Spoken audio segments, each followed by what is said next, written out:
L'armée israélienne a renforcé les troupes stationnées à la frontière avec la bande de Gaza. Le Hamas aurait planifié de lancer plusieurs milliers de Palestiniens à l'assaut de la frontière avec Israël pour protester contre les sanctions économiques imposées contre la bande de Gaza. L'armée craint une répétition des événements qui se sont produits le mois dernier à Rafah. Plusieurs centaines de milliers de Palestiniens avaient alors franchi la frontière avec l'Égypte. Le ministre des Infrastructures, Benjamin Ben Eliezer, a affirmé hier qu'Israël avait besoin d'un leadership palestinien fort afin de conclure un accord de paix. Il recommande au gouvernement israélien de libérer l'ancien chef des Tanzim, actuellement détenu en Israël, Marwan Barghouti. L'homme, très populaire auprès des Palestiniens, avait été arrêté en 2002 pour avoir commandité des attentats meurtriers contre Israël. Le président égyptien Hosni Moubarak a affirmé ce samedi que des signes de progrès avaient été enregistrés dans les négociations de paix entre Israéliens et Palestiniens. Il a indiqué qu'il espérait la signature d'un accord avant la fin du mandat du président américain George Bush en janvier 2009.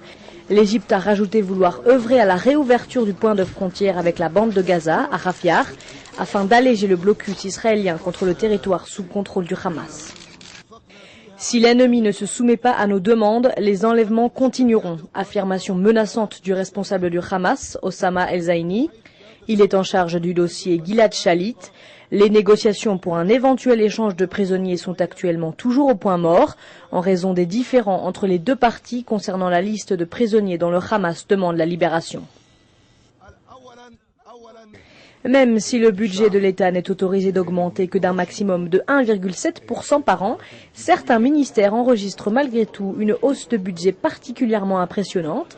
C'est le cas du bureau du Premier ministre, dont le budget est passé de 300 millions de shekels en 2005 à 700 millions de shekels en 2007, un budget qui atteindra même les 770 millions de shekels pour l'année 2008.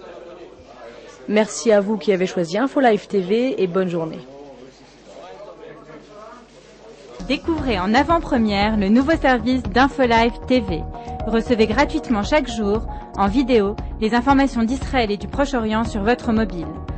Pour vous abonner, entrez sur notre site www.infolive.tv et cliquez sur la bannière Service téléphone mobile.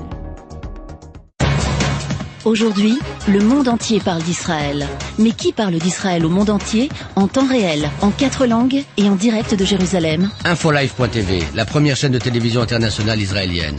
24 heures sur 24, 7 jours sur 7, suivez de l'intérieur l'actualité d'Israël et du Moyen-Orient.